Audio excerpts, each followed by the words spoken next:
Papers, immigration check. Excuse me? Proof of citizenship, passport, naturalization papers, whatever you got. I'm not an immigrant. I'm a police lieutenant with Phoenix PD. My badge is in my truck. Sure you are. Everyone says that when we ask questions. Lieutenant Marcus Hayes, badge number 25-6. You can call my precinct and verify. We'll verify it after we establish who you really are. I already told you who I am. And you shouldn't have a problem showing documentation. I'm pumping gas. The Sunoco on Van Buren was half full at 2:22 in the morning. November in Phoenix, the kind of night where the desert air still holds the day's heat like a closed fist, and the fluorescent canopy of a gas station is the only star for a quarter mile. Lieutenant Marcus Hayes had just finished a 12-hour shift. He was in his own clothes, green t-shirt, jeans, sneakers, off-duty in every way that matters to a civilian, and in no way that mattered to the 3 federal agents who had just pulled into Bay 4. The white government SUV came in clean and quiet. 3 ICE agents in tactical vests stepped out with the practiced, unhurried purpose of men executing a plan they'd already finished making. Agent Lance Bobby took the point. His partners spread wide on both flanks, not beside Hayes, but around him. A triangle with no open side. Hayes saw all of it in the 2 seconds it took them to clear the vehicle.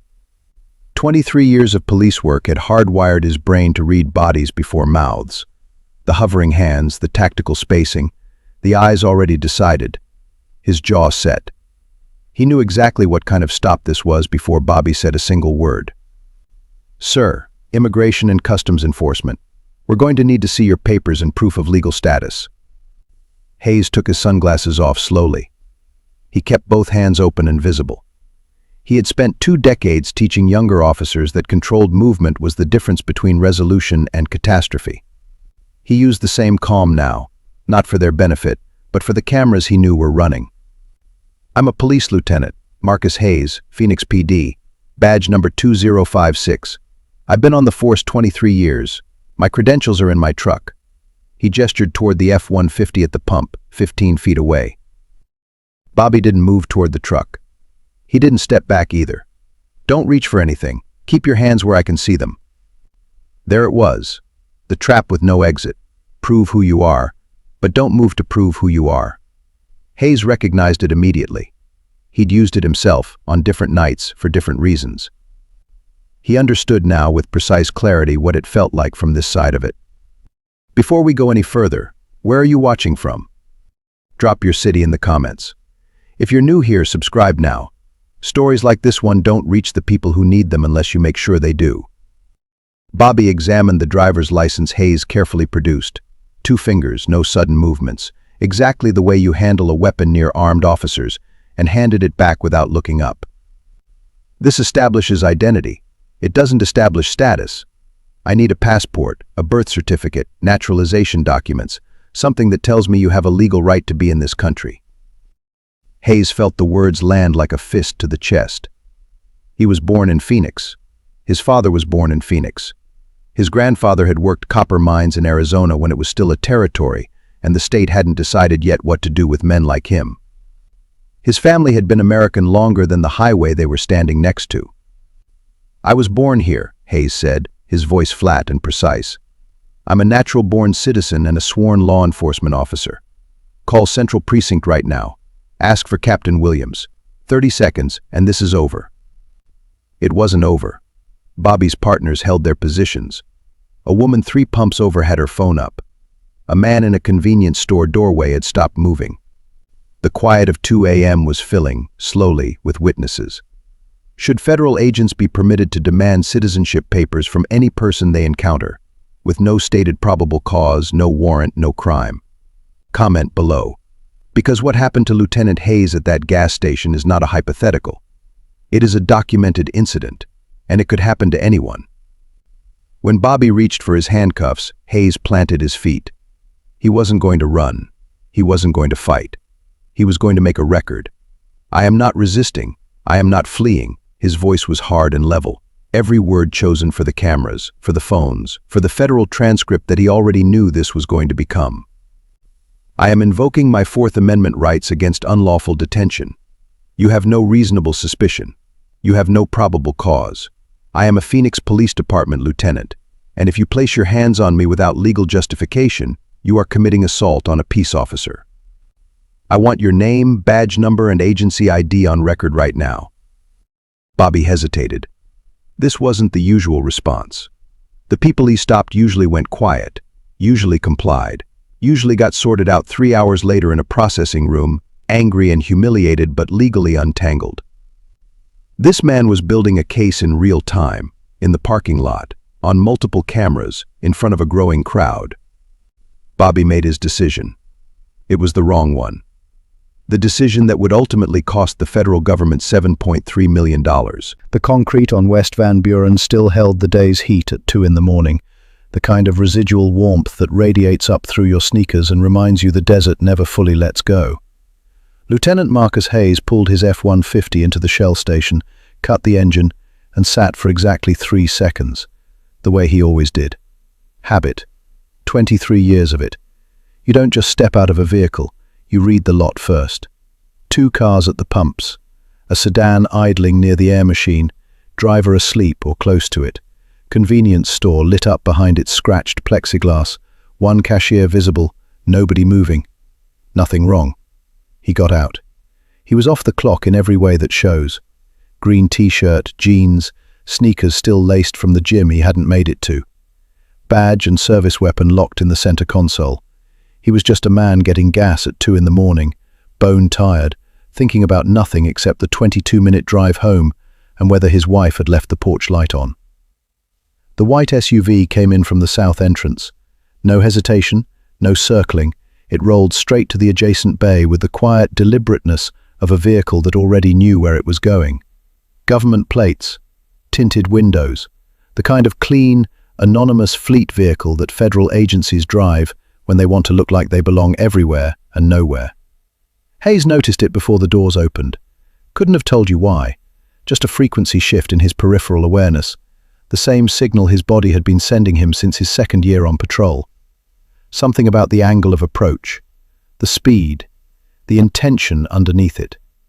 3 doors opened simultaneously. 3 men in tactical vests stepped out, and Hayes felt his whole nervous system go quiet and alert in the same breath. The specific stillness that comes not from calm, but from recognition.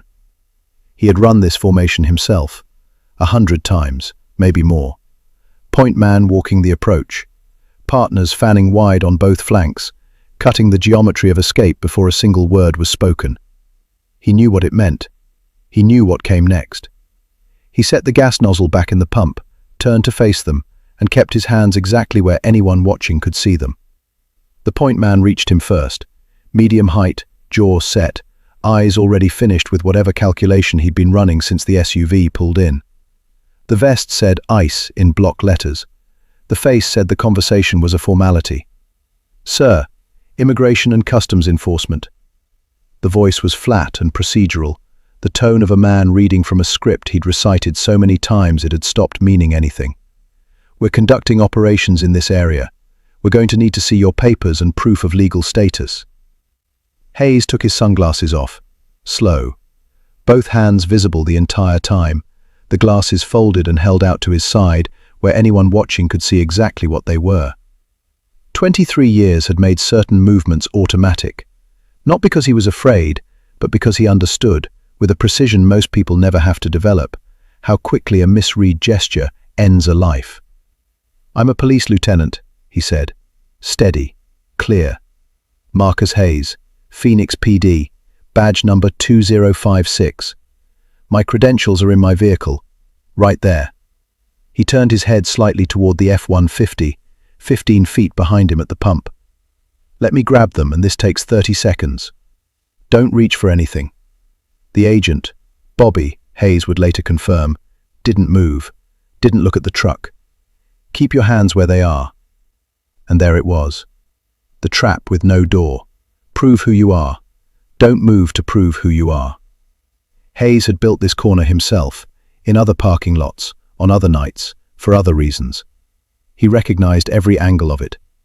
He also recognized that arguing the logic wasn't the point. The cameras were the point. His voice was calm and precise, and aimed not at Bobby, but at the recording. "My name is Lieutenant Marcus Hayes, badge number 2056, Phoenix Police Department, 23 years of service. My badge and department ID are secured in my vehicle at this pump. I am identifying myself verbally because I have been instructed not to reach for my credentials." He paused, just long enough. "I want that on record." The two flanking agents moved without being told, a half step each, closing the triangle, and the geometry of the situation became undeniable. This wasn't a verification stop. It was a cage being assembled, one quiet movement at a time. Hayes didn't step back. He didn't raise his voice. He planted his feet on the sun-warmed concrete and let the stillness in his chest become something harder. A woman at the pump across the island had stopped replacing her gas cap. She was watching. A moment later, her phone came up, not dramatically, just steadily, the way people do when they understand that what they're seeing needs a witness. "I want to be clear about something." Hayes's voice had changed register, not louder, but denser, the way a command voice sounds when it's being used with full intention. "I am a sworn peace officer of the Phoenix Police Department. I have not committed a crime. I have not been informed of any reasonable suspicion that a crime has been committed. You have no probable cause to detain me." He looked directly at Bobby. "If any one of you makes physical contact with me without legal justification, that contact constitutes assault on a peace officer under Arizona statute.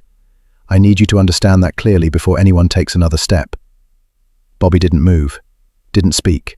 Something shifted behind his eyes. Not doubt exactly, more like recalculation. The people he stopped in lots like this one didn't usually know the statutes. They didn't usually speak in the measured cadence of a man who had spent 2 decades on the other side of exactly this moment. A second phone came up, somewhere behind Hayes to the left. Then a third.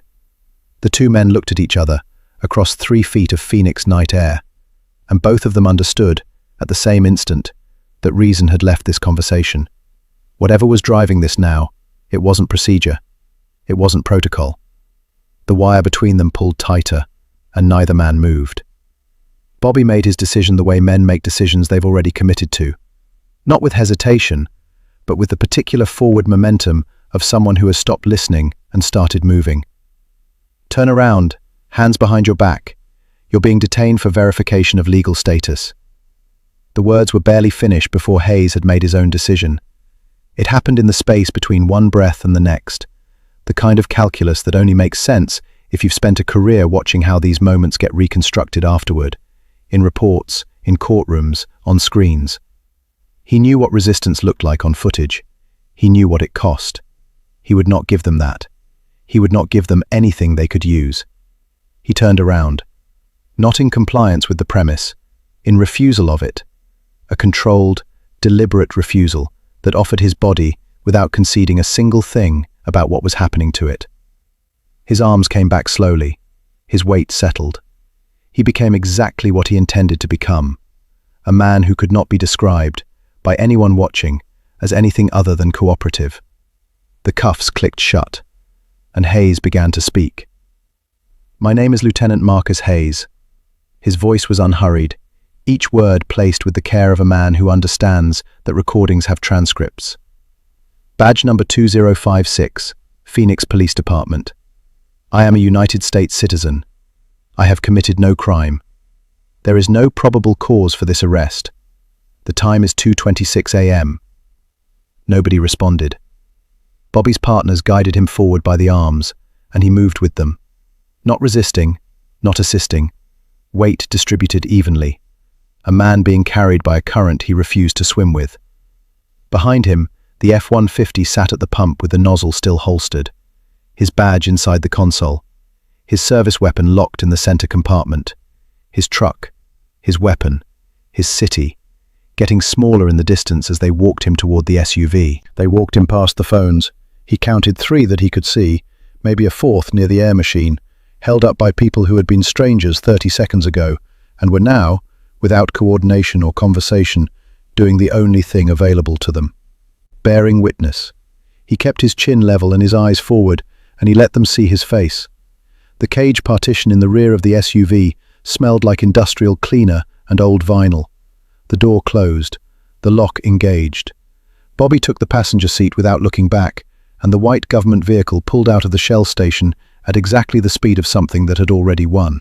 Hayes sat with his cuffed hands behind him and did not waste a single minute of the drive. He began with the vehicle. Plate number, committed to memory. Then Bobby, full name still unknown, but physical description catalogued with the precision of a man who had filled out hundreds of witness reports. Height, build, the small scar above the left eyebrow. The two partners, one shorter, one with a visible agency lanyard. Names he didn't have yet. Names he would have before this was over. He spoke quietly to the body cameras he knew were still running, dictating timestamps, locations, the sequence of every exchange. Not for the agents, for the record that this would become. The city moved past the tinted windows in the dark, and then, uninvited, his son's voice arrived in the silence. 16 years old, sitting at the kitchen table 3 weeks ago with that particular stillness teenagers have when they're asking something they've been holding for a long time. Dad, does the badge actually protect you? Like, really? Hayes had answered without hesitating. Yes, that's the whole point of it. He had believed it when he said it. Sitting in the cage, wrists bound, watching Phoenix disappear behind government glass, he turned the answer over slowly, the way you handle something you suspect is broken, but aren't yet ready to confirm. They took his fingerprints the way they took everyone's, efficiently, without eye contact, rolling each finger across the scanner with the practiced indifference of people who had long since stopped thinking about the hands attached to them. Someone photographed him. Someone else typed. A form was produced, reviewed, filed into a system that did not know or care what the form contained. Then the cell. 10 feet by 10 feet of painted concrete, a metal bench bolted to the wall, a drain in the floor that hadn't been cleaned recently enough. The door closed with the particular finality of doors that lock from the outside, and Hayes sat down, and the night began in earnest. He had been in rooms like this one thousands of times. He knew exactly how the acoustics worked, how voices from the hallway arrived muffled and shapeless, how keyboards had a specific rhythm at 3 in the morning when the people typing them were running on caffeine and routine. He knew how the fluorescent light hummed at a frequency just slightly too high to ignore. He knew all of it, with the intimacy of a man who had built this world and lived comfortably on the correct side of its walls. The irony didn't arrive all at once. It settled, slowly, the way cold does in a concrete room. He thought about the younger officers he'd mentored over the years, the black ones especially, the ones who came up with the particular wariness that experience installs early, who asked the questions he had once considered naive. Is it worth it? Does it actually protect you? Does any of it matter when it's you standing there? He had always answered with the same quiet conviction. Yes, the institution is imperfect, but it's worth building from inside. Your badge is real. What you've earned is real. He sat on the metal bench and listened to the bureaucracy grind on outside the door. Voices, footsteps, keyboards, the sound of a system processing people without pausing to consider them. And he let the silence of the cell answer for him. It said what he wasn't ready to say out loud. The door opened at 5:14 a.m. A different man this time, older, a supervisor's bearing, the careful expression of someone who had been briefed on the situation and dispatched to contain it. His name tag said Martinez. "Mr. Hayes." He left the rank off. Whether intentional or not, Hayes noted it. "We've completed our verification process. Your identity and status have been confirmed. You're free to go." He said it the way institutions speak when they are acknowledging a mistake without admitting one. Measured, almost sympathetic. The tone calibrated to suggest regret without conceding liability. He used the phrase, procedural inconvenience within the first 30 seconds. He said the agents had been operating within their authority. He did not use the word sorry, not once. Hayes let him finish. Then he stood up from the metal bench, and his voice, when it came, was completely level. "I need the full legal names and badge numbers of all 3 agents who conducted the stop. I need written confirmation that all body camera footage from tonight is being preserved, right now, before anyone touches it. I need a formal, written incident report generated and signed before I walk out of this building." He paused. "And I need your full name and supervisor ID on all of it." Martinez hesitated in the particular way of a man who had expected a different conversation. Hayes didn't move, didn't qualify it, didn't soften a single edge of it.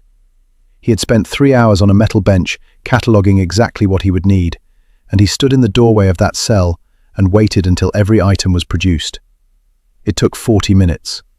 He walked out into the pre-dawn Phoenix sky a little before 6, the air finally cool, the city just beginning to stir at its edges.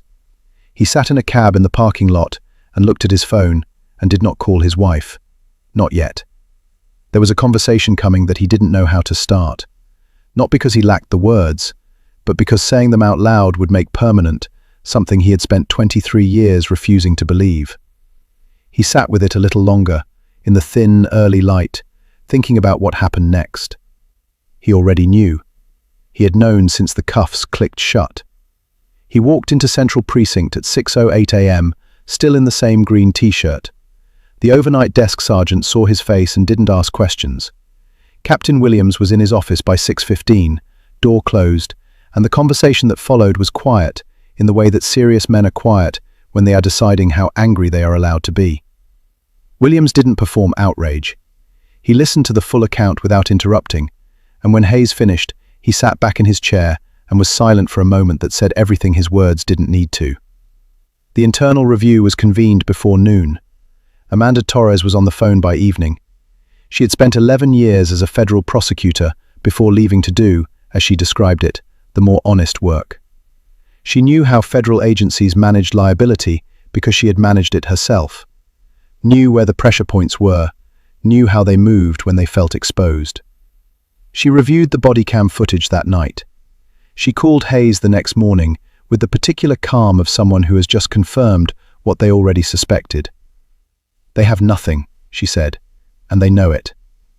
DHS knew it too. A settlement offer arrived 12 days later, $75,000 and a non-disclosure agreement written to disappear the entire incident.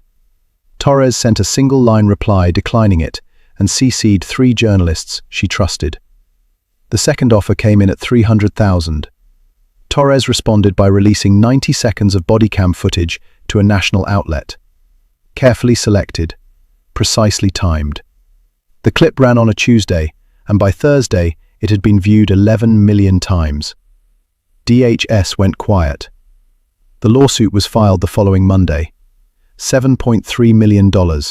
False imprisonment, racial profiling, unlawful detention, civil rights violations under 42 U.S.C. Section 1983. Torres had calculated the number deliberately, working backward from a single figure, $317,391 for every year Marcus Hayes had given to a system that, on a November night at a Phoenix gas station, had looked at his face and seen a stranger. The trial opened on a Tuesday 19 months after the Shell station, in a federal courtroom that ran out of seats before 9 in the morning. Torres had requested the bodycam footage be played in full without narration, without interruption. The judge allowed it. The courtroom watched 4 minutes and 31 seconds of Lieutenant Marcus Hayes, calm, hands visible, identifying himself repeatedly with the patience of a man who understood exactly what was happening and refused to let it make him small. They watched the cuffs go on. They watched him speak clearly into the camera as he was walked to the vehicle. Several jurors stopped taking notes somewhere in the middle of it. There was nothing to write that the footage wasn't already saying. Torres saved Bobby for the second day. She was unhurried, methodical in the way that surgeons are methodical, no wasted movement, no raised voice, each question placed precisely where the next one would need it. She walked Bobby through the stop in sequence, and when she arrived at the field report, she slowed down. The document listed the basis for the initial approach in bureaucratic language that had clearly been chosen for its neutrality. Torres read it aloud and asked Bobby to explain the phrase demographic profile. He attempted a reframe. She followed it. He attempted another. She followed that one too, each answer closing a door he hadn't noticed he was standing in front of, until the courtroom was very still, and the only sound was the particular silence of a room full of people who have just understood something they cannot ununderstand. The jury deliberated for 4 hours. Liable on all counts. Damages, $7.3 million. Hayes stood when the foreperson read it. He didn't raise his fist. He didn't speak. He turned and found his son in the gallery, 17 now, taller, the same stillness he'd had at the kitchen table when he'd asked the question neither of them had been ready for. They looked at each other across the courtroom. The badge was real. What he'd earned was real. And the system he had served for 23 years had on one November night looked at all of it, and seen nothing worth honouring. Both of them understood that now. The answer to the question was not yes, and it was not no. It was something heavier than either, the truth that the people who build institutions from the inside sometimes pay the highest price to prove why it still matters. Hayes held his son's gaze and said nothing, and that was enough.